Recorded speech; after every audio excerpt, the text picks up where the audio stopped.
Kaj je namen današnje predstavitve? Namen je informirati javnost o stanju, povedati, kakšen status tega vozila je, prikazati in podariti sistemsko vlogo validacije, ki mi bodo pomagali moji sodelavci, prikazati, kot sem že povedal, vozilo medijem in, kar je pa naša prošnja, zagotoviti validacijski skupini čas in pogoje za strokovno delo. Ta ekipa bo strokovno delala naslednje 4-5 tednov. Ta ekipa potrebuje strokovni mir. Ta ekipa se ne ukvarja ne z takšnimi, ne z drugačnimi ozadji tega projekta. Ta ekipa ima zelo natančne naloge strokovne narave, ki jih mora opraviti. Ta ekipa ne bo bežala pred novinarji, ali se skrivala, ali pa jih odstranjevala z lokacij. Ta ekipa ima nalogo, da izvede validacijo vozila. Za vse ostale zadeve vas absolutno prosim, da se obrnete na Ministrstvo za obrambo in da bomo poskušali pomagati. Kar se tiče samega statusa vozila. Poznate, da je bil validacijska skupina je bila imenovana za sklepom ministra. Vozilo je bilo včeraj prevzeto. Prevzeto je bilo predano, je bilo Ministrstvo za obrambo, projektu nam, validacijski skupini. Ni bilo predano v Slovensko vojsko. In tudi ne bo predano v Slovensko vojsko. V Slovensko vojsko bo predano na koncu validacije. Kaj je validacija, smo že parkrat povedali. Validacija je uporaba tega vozila v taktičnem okolju. Vsakodnevna uporaba in tisti del uporabe, ki je bolj vezan na izvajanje bojnih nalog. Na vozilu ne opravljamo verifikacijskih testov. Ti so bili opravljeni do sedaj tako v Sloveniji kot na Finskem. Verifikacijski testi, rezultati verifikacijskih testov so taki, da dovoljujejo začetek validacije. Kaj in kako, vam bom razložil pozneje. Vsi dobro poznate, da je zahteve iz povabila k oddaji ponudbe so predstavili osnovo, na osnovi katerega so potencialni ponudniki pripravili svoje ponudbe. Pogodba med naročnikom in izvajalcem je to, da smo preverili, se bom osredotočil predvsem na strokovne, praktično-tehnične zahteve, malo manj na formalno-pravne in komercialne. Smo preverili, ali so vse taktično-tehnične zahteve iz povabila k ponudbi ustrezno zapisane v pogodbi. To se je tikalo tako področja, ki se nanaša na vozilo, na manjno-kontrolni sistem, kakor tudi na obrožitveno postavo. Zatem smo izvedli tako imenovane sistemske funkcionalne preglede. Sistemski funkcionalni pregledi so v računalniškem okolju pripravljene rešitve, ki so direktna kopija zahtev naše pogodbe. Pomeni, za primer, mesto pritrditev orožja posadke.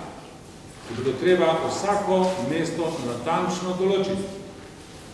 Vsa oprema v vozilu je pritrjena, nič ne sme biti odloženo ali odstavljeno, zaradi tega, da se ali pri direktnem zadetku vozila ali pri vožnji po terenu nič v vozilu ne premika, ne kontrolira. Te sistemske funkcionalne preglede opravljamo še sedaj. Ampak ne na vozilo, katerega imamo pred sabo, ampak na drugih tipih vozil. Se pravi, sistemski funkcionalni pregledi se dogajajo na področju, so se dogajali na področju vozila, samega vozila, se še zmeri dogajajo na področju C4 sistema, specifično, obrožitvene postaje 12-47 mm ne, ko smo jih končali, se pa še vedno dogajajo na Nemotu in command postu in konfiguraciji z 30 mm topom in proti poslednjo raketo Spike. Jaz bi vprašal tega naprema, če ta validacija ne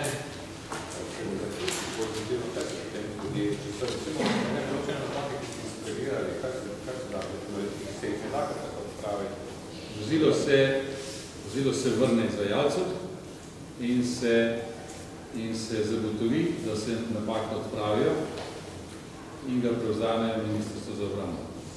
Morate povedati, da kar se tiče napak, ravno zato je tako številčna strokovna ekipa, vse te napake bodo ocenili.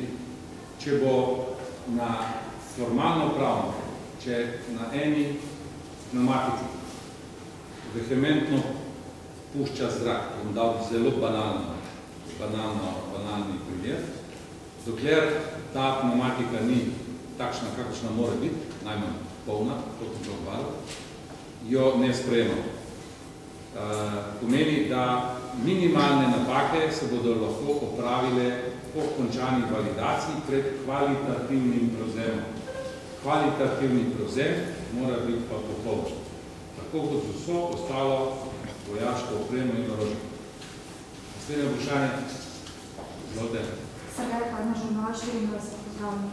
Mene zanima, kako ocenjujete, kako bojo potekali nadaljnji prevzemi partnerji, koliko vozil bo do konca leta ali pa do spomladi recimo prevzeti v Slovensko vojsko in kaj se bo s temi vozili zgodilo, če sodišče na Finskem razsodi, da je v aferi Patria prišlo do korupcije in se potem takem pogodba razveljavlja. Kaj bo s temi vozili?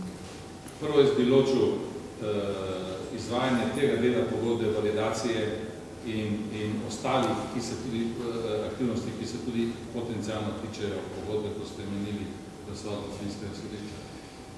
Najprej začel z razsodbo Finskega sodišča, potencialno. Če bi do te sodbe prišlo pravomočne, potem protikorupcijska klauzula zahteva ugotavljanje ničnosti pogodbe. Potem se bodo odločili pravni strokovnjaki na podlagi takšnih ali drugačnih sodb sodišč. Kar se tiče vaše ocene oziroma vprašanja v zvezi z dobavami, v primeru pozitivnega izhoda validacije, rezultatov validacije, predvidevamo, da bomo dobili 13 vozil v letošnjem letu. Mimogrede sem že parkrat povedal, večina teh vozil je že pripravljena, pa jih ne prevzemamo zaradi tega, ker sistemsko nismo opravili še validacijskih postopkov. Ko bodo in če bodo uspešni, in vse kaže, da bodo, ker smo verifikacijske teste že vse opravili, potem bo sledilo sicer izredno intenzivno